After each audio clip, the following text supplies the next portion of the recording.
Sahanavavatu Sahanau Bhunaktu Sahaviryam Karavavahai Tejasvinavadhitamastu Ma Vidvishavahai. Om Shanti Shanti Shantihi. May the Lord protect us. May He nourish us. May we acquire the capacity to study and understand the scriptures. May our study be brilliant and maybe not cavil at each other.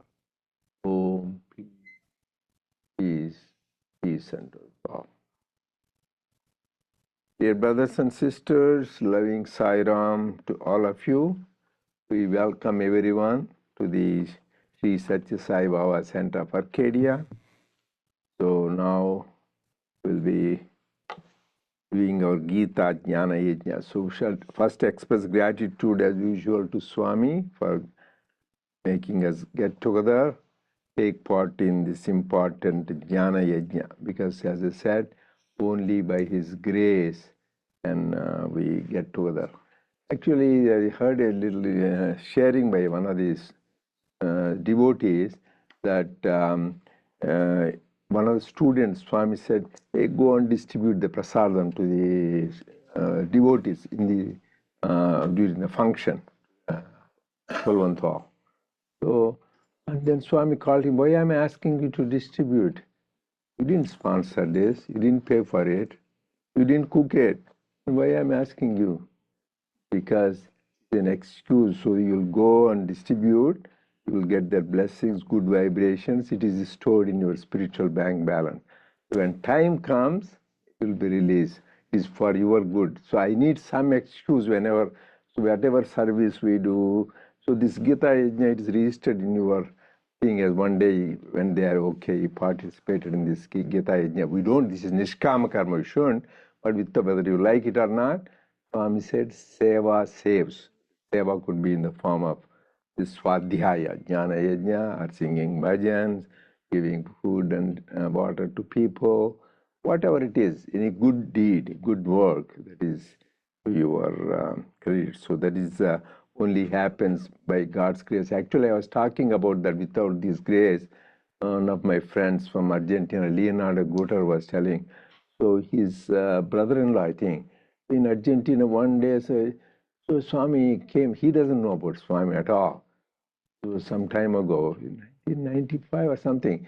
So he says, he has see the things 15 months. He said, what does it make? He doesn't, and he never saw Swami. So suddenly then he went to some place and he saw Swami's picture there. Oh, this is the man who appeared. Then they said to go, but he was not interested.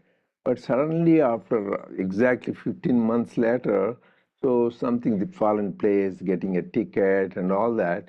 And when he went to Prashanti Nilayam and he sat there and he saw Swami, he was so happy. And Swami says, oh, you came. That means he triggered him to come. So everything, even that little thing, somebody in Argentina who doesn't even know him, so he called. So he called every one of us, whether on Zoom, here. So this is actually spirituality. Swami's attitude of gratitude. We take things granted.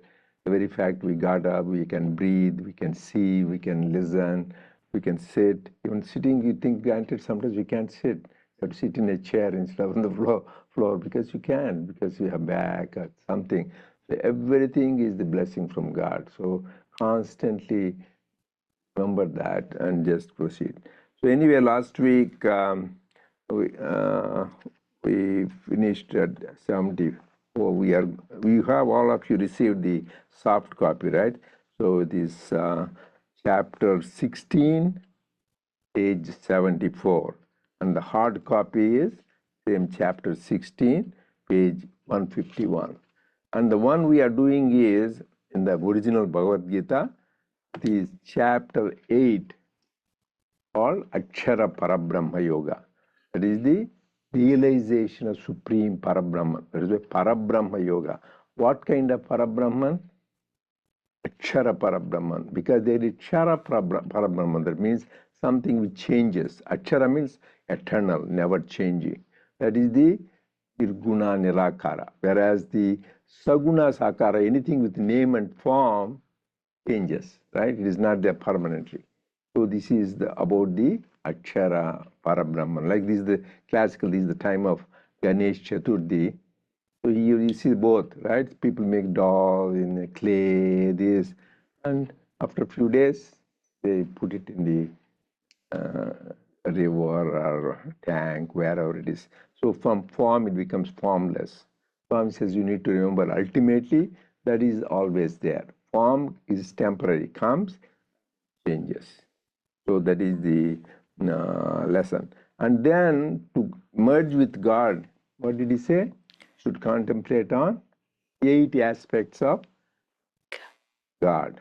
For people who believe in Nirakara and Saguna. Who are the religions which believe in that? Anybody? At least you heard anybody? You have been? All the like the Christianity, Abraham religions, they call like Judaism and Islam, because they don't have any picture of anybody. So just at least Christianity, some people, they worship Mother Mary as supreme, or Jesus Christ in the form of cross or statues. But Judaism and Islam, they don't. But they do worship with the attributes. That is why Swami gave that. In the beginning itself, he discussed that. Abhim Puranam Anushasitaram Achintya Rupam. So he is, we talked about, he is all-knowing, past, present, and future, and he is something you cannot comprehend by the mind and express in the speech, and the most ancient. That means he is the eternal and the basis of everything. And he has the effulgence that of a sun. Thousands of suns, Aditya Varnam. We said this emphasized even in Purushottam. Very important. So God is closest is, because sun is something, Rama, we see the picture. Did anybody see Rama? This all just somebody's, Swami says this, he uses somebody, Jaya, or somebody's painting, and people think that is the way Rama looks and taken care. Same thing, Krishna. At least Sathya Sai, Shirdi Sai people have seen the picture. But then you imagine Rama is like this, Krishna is like this. But sun is a living divinity. Every day you see there is nobody who can deny the darshan. Everybody, that is why they say Aditya Varnam, sun, worship of the sun god. That is why it is in all faiths, whether in African tribal religions, I went to Latin America, sun worship is because it is the living God, somebody whom you really see. You don't need to imagine like Rama, Krishna, Jesus, you didn't. Here is something is there. So that's why he says Aditya Varnam, and even Purushottam also emphasizes. He says, once people who realize this, Tamevan Vidwan Amruta Ihabati, who realize that, will become immortal.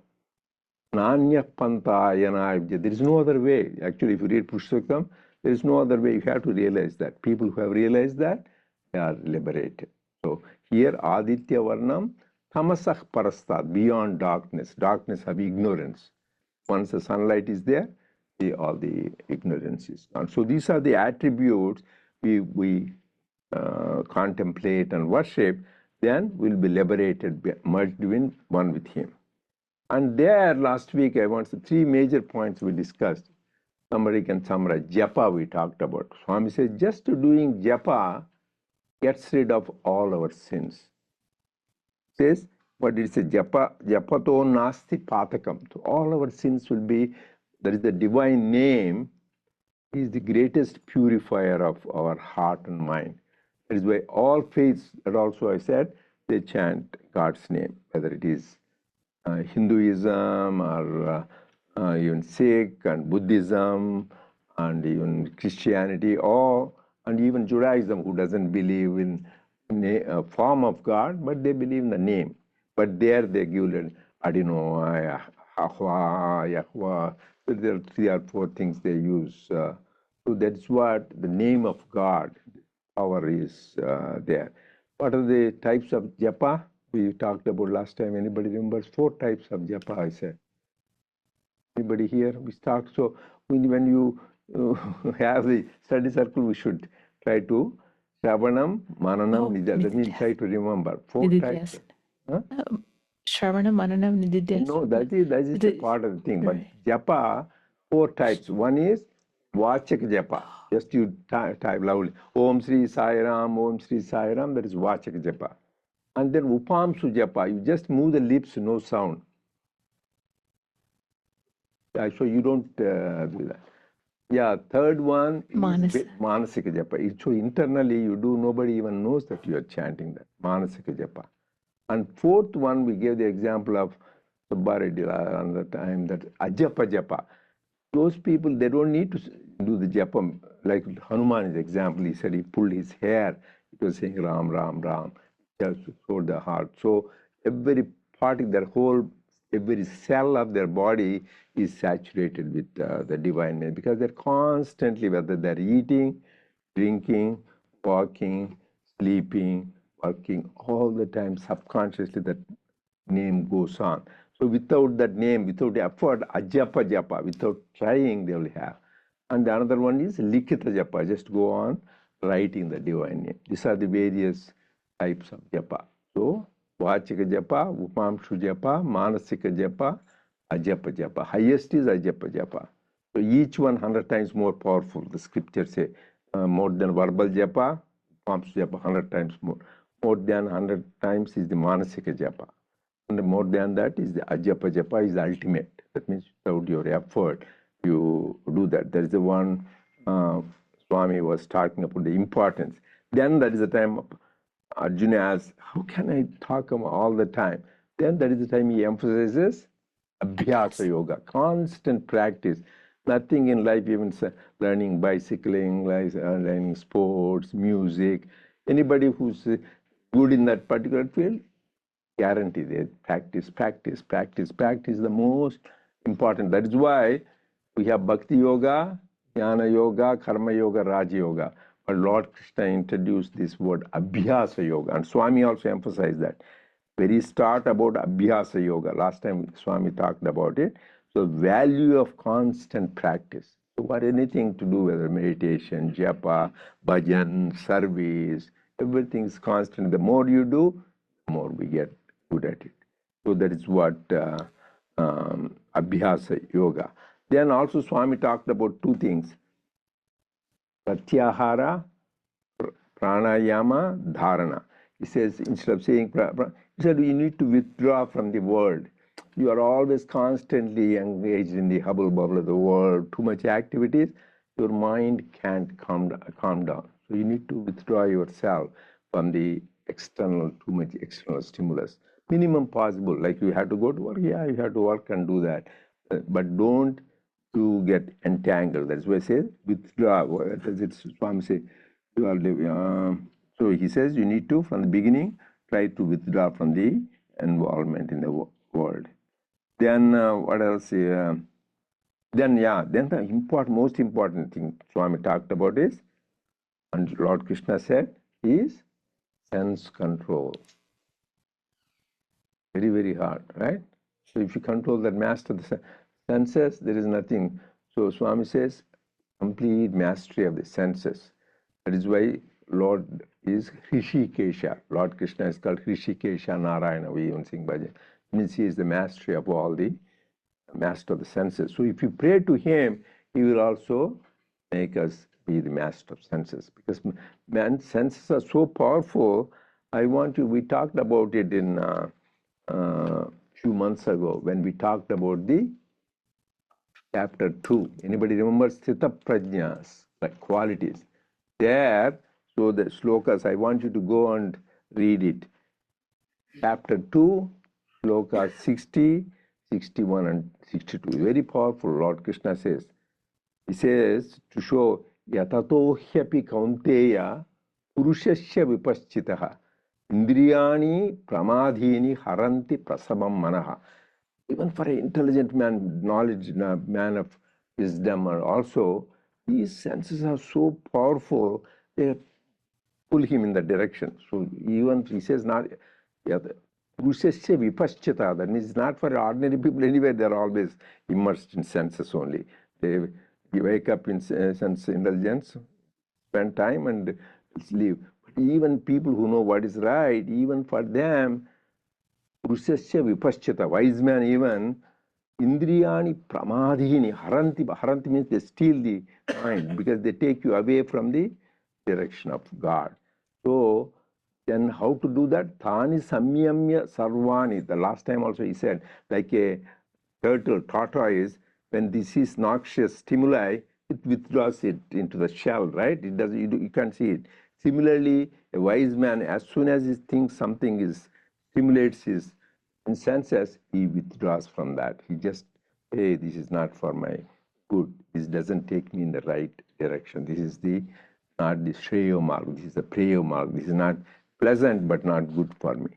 So the sense control is, that is why Swami says, bend the body, mend the senses. So we can't completely master, so at least try to use it in the right direction. So that is the another point we discussed.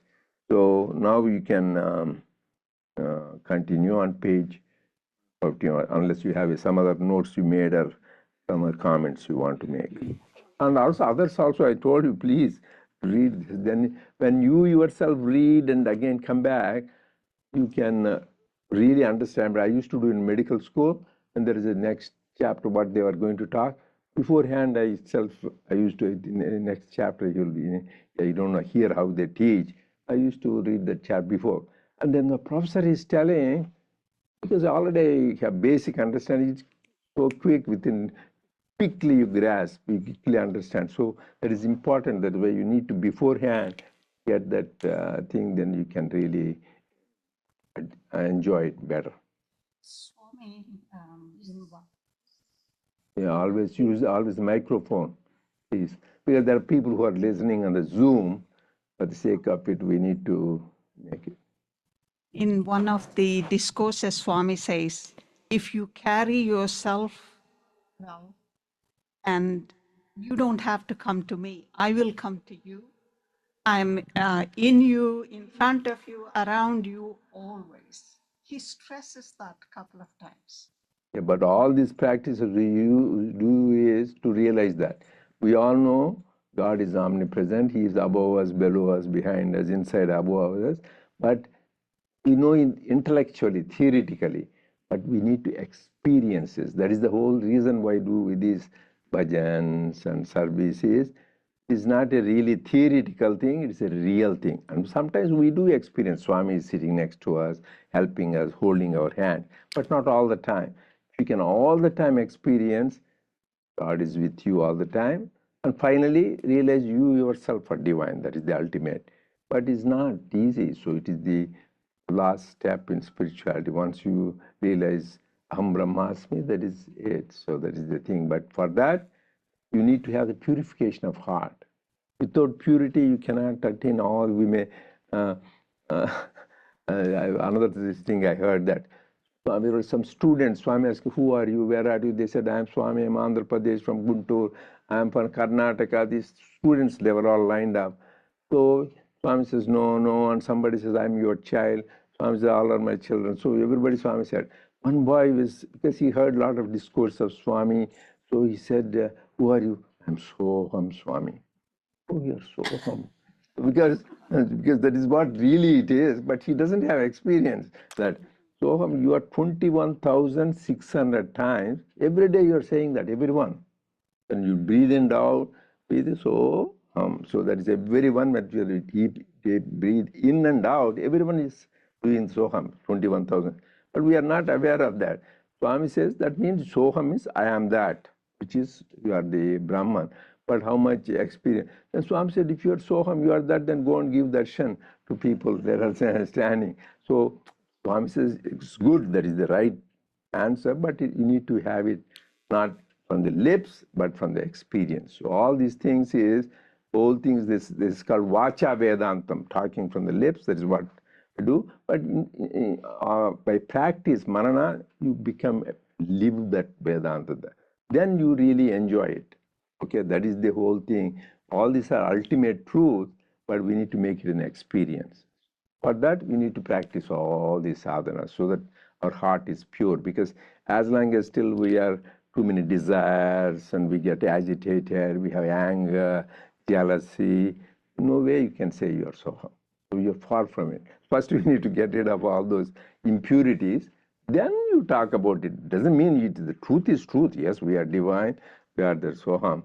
But to get to that point, you need to get rid of all these negative qualities, mainly desire, anger, greed, attachment, pride, and jealousy. Next time you can say, you can just irritate somebody, just you're useless, you have too much. You ask them, see what the reaction is. So some people right away may want to come and punch you, but some people at least they get stern, or some people carry it in their hand. Oh, this guy told me. So really nothing bothers you completely. It doesn't matter whether praise you or insult you, whether they like what you say, they do it or don't do. That kind of samatvam, when you can develop that, then this comes. But it doesn't come overnight. But all of us, you see how we were 20 years ago, 30 years ago. Now, definitely I can say myself there is improvement. But still always there is scope for more. So we need to constantly practice this to come to that stage. Okay, anybody, any other comments you want to make? Sairam, so I wanted to ask one thing. So we all know Lord Krishna and Arjuna, they were hanging out together, but until Arjuna asked Krishna, Lord, teach me, Krishna didn't teach. For Uddhava, until Uddhava asked, Krishna didn't teach. And Nachiketa goes and asks Yamadharmaraja to teach, and same as Parikshita asked Sukha to teach.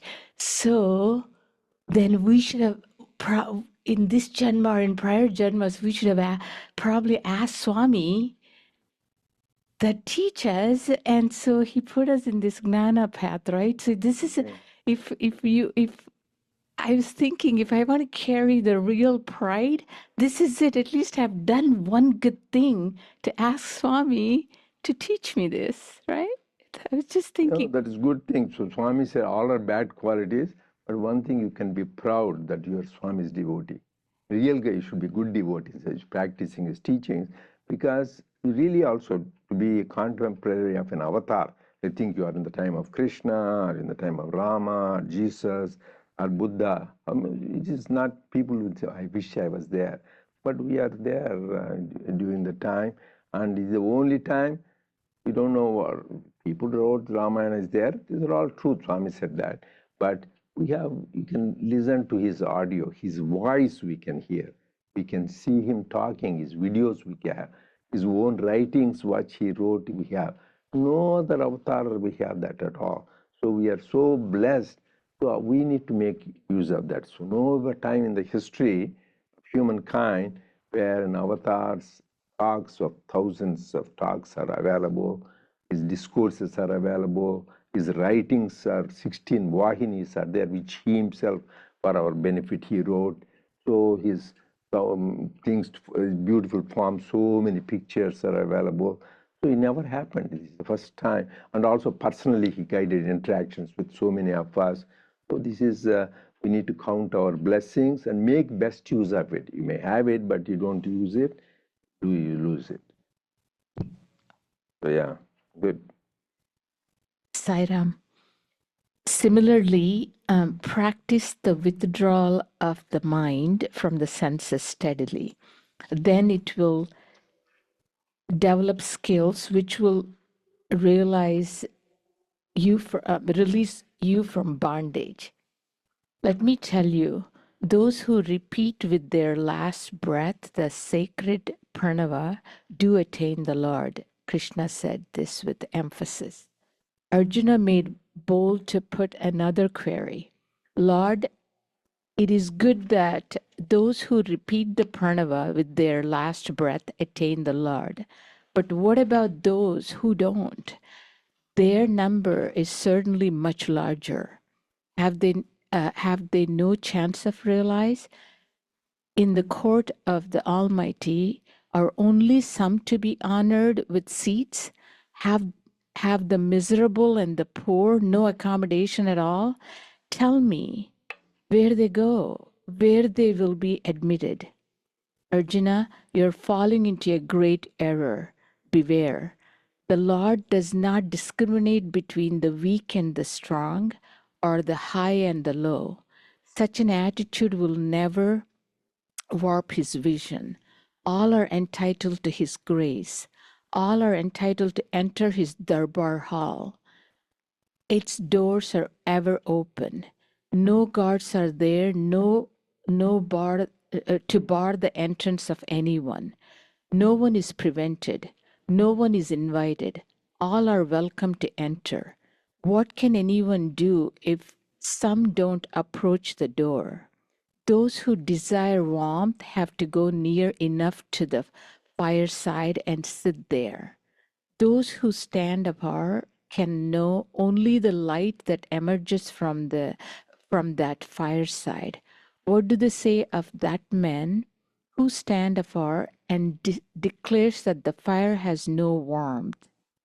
He certainly is not sane. All who yearn for the presence, all who desire to enter the darbar of the Lord, and who strive in their mind constantly for the fruition of that desire, all have admission and accommodation there. It is not everyone that can repeat the pranava at the last moment. That is the reason why constant remembrance of Lord is said to have the power of inducing the Lord to bear the burden of your yogakshema, happiness here and hereafter. Of course, this too has to be practiced long. Sadhana gains everything. Sadhana, study, and wow, that's I think one thing it reminds me, this constant remembrance, as you just said, it's not a lip service. It has to be a true surrender. And he also says so beautifully that everybody's welcome, but I think our tiny little effort, what reminds me like a little nail analogy. So if you put the nail onto the wall and wanted to anchor the nail, you put a little effort to anchor. If not, won't stay. So that's, I was just really thinking, I think the other thing also, it's very comforting is, if you put that little effort to have that constant remembrance in your head, he'll take care of you, your yogakshemas and happiness. I think that heavy burden on you will come down. Yeah, here there are two important points. Every time we read so much, at least we can register 1 or 2 points to carry home. Number one, what did he say? Swami said, a person who in the last breath have the sacred pranava. Anyway, these are all interchangeable. Pranava and Om. So these are all interchangeably used. So once you, Om Ityeka Aksharam. So once you chant this, they attain the Lord. And Krishna emphasizes, Swami is telling. So Swami is emphasizing, last breath you do the Omkar, so you will be one with the Lord. What about that? Swami said any name for that, but here the Om is universal thing. This is the ultimate representation, Nirguna, Nirakara. And most of the names of God we use that Om Sri Sai Ram, right? Om Namo Narayana. Om is automatically part of this. Even for Ganapati, we are going to listen to Swami Om Gam Ganapataya Nama. So that Om is the power which induces that. So anybody who does that at the last breath is good, but just last breath you cannot do unless you did it for. That is why in the original, this also please go to the original Gita, chapter 8, this is what exactly Swami said. Chapter 8, sloka 13. Om ityekaksharam brahma vyaharan mam anusmaran. That is what it means. Is one letter, Om ityeka, one letter is representative of the whole Parabrahman. Everything that means includes all the names, forms, beyond names and forms. Just that Om. Om ityekaksharam brahma vyaharan mam anusmaran. Yah prayati tvajya deham nayati paramam gatim. So just you should do this, constantly repeat it, not only anusmaran. So think about it like we say Om Shri Sai Ram, not mechanically saying, but inside you contemplate it, his beautiful form, with the qualities he's coming. Then combination that is called Japa Sahita Dhyana. The same thing, Om, and constantly anusmarana, he says, not only repeating, anusmarana. Then you will be liberated. Then what kind of liberation? He says, Ananyāschyata samtāyo mam smarati nityasaha. Sulabham parta nityayuktasya. Always constant. So it is not we should always self-audit ourselves, how much really constantly we practice. Then once you practice, this is important point, Lord Krishna says, Swami says, Mam upetya punarjanma dukkhalayam ashashvatam. Once you do that, there is no more coming back. What kind of birth we are having? Dukkhalayam ashashvatam. That is the definition, Swami says, for the world we live in. It is temple of sorrow. Alayam, Dukkhalayam, Devalayam means a temple of God. Dukkhalayam, it is a temple of suffering, and ashashvatam, temporary. You come today, here 20 years, 30 years, 50 years, 90 years, 100 years. After that you go. So during the time, a lot of suffering, more than that. Swami says pain is interval between, pleasure is interval between two pains, like that. We all go through that. So to get out of this is the solution. Just constantly do that. And here he also says, Abhamha Bhavana Lokas. All these various lokas, people say you go to Goloka, Brahma Loka, Swarga. All those places you go and you come back. Like go vacation to some nice place in Europe or here. After you finish your vacation time or money, you will come back, right? Similarly, all the good karma you do, you go to heavens and all these places, but you come back. That is where Lord Krishna said, Chine punye matya loka vishanti. I said, all the good thing we do, we have spiritual bank balance, we get a lot of punyam. And you go to these places. But once that is finished, you come back again, repeat. But this is the place where you go, you don't come back at all. That means you are one with God. That is the ultimate, everybody you should pray. Don't plan for going to heaven. Those are temporary place. It is nice. It is there. You eat any amount of food, you won't get indigestion, and you won't have any problems. Or those kind you enjoy. But you have to come back after you finish your quota. So just you want to have a place where completely you merge with God. For that, two things: constant contemplation, remember, and practice. So that is what it does. So they wanted us to end a little bit early. So any comments? And we have, because today, not today, yesterday some people celebrated Ganapati Chaturthi, some people celebrated Tuesday. So anyway, that is for our convenience. Actually in Ganapati, the other version, Shrishtam, when they say Alatitaya, Gunatrayatita, Avastatraya, Dehatrayatita, Kalatrayati, is beyond time. All these things for our convenience, we put this particular day, but really is beyond time. He is beyond Kalatraya, he is beyond past, present, and future. But when you do this Ganapati and all that, Swami says, don't make it a ritual. We enjoy so much time making the idol, doing the worship, putting the flower. They're all good, but inside significance, Swami wants us to know. So first, at least, even the name we chant, Ganapati. You should know Ganapati means he is the head of the Ganas, the head of the Ganas. So like Vinayaka means he has no Nayaka above him. He is the highest, so I'm joking, even Lord Shiva respects. So he has nobody who is above him. So everything we chant, Mushika Vahana, that how his vehicle is, that every time you chant, you should understand. Lambodara, he has a big stomach. Not that he has a big belly, he's a fat man, but he is the one who takes all our negativity and sins and digests. And why does he have a big ears? It's a lesson. And can you see his mouth? Ganesh's mouth? Can't. That was similarly for us. Hey, try to listen, listen, listen. Don't go on talking, talking. So just more, give so big ears. So it means we should always listen. Less talking, more listening and learning. So that is what every little thing. And the tasks, he has only one task. Or the other, everybody knows the story, right? Why he has only one task. He's right. For his dedication to his work, is when he was the scribe for Veda Vyasa. Like that, everything, whatever he has, you need to know the inner meaning and enjoy. Then really, every time you are singing the Ganesh bhajan, because all these will come. Vinayaka we use, Ganesha we use, Lambodara we use, Shurpakarnaka we use. All these words, we should try to see, as soon as the words come, you should see the significance, then you enjoy.